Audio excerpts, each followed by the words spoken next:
विज्ञानाने तर हे सांगितलेलं नाहीये की तुमचं मन तुम्ही स्वतःच्या ताब्यात कसं ठेवाल.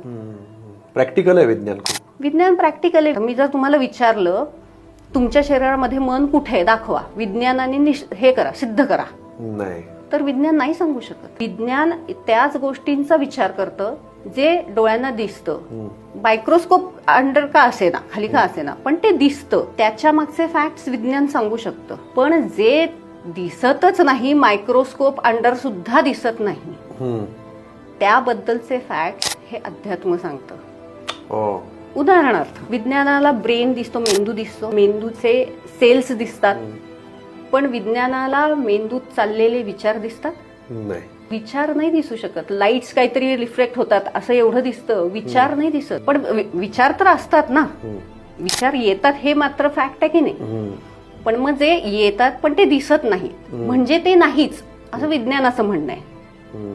पण मग असं आहे का खरं की थॉट्स नाहीच आहेत कारण ते दिसत नाहीत? नाही नाही, असंख्य विचार असतात.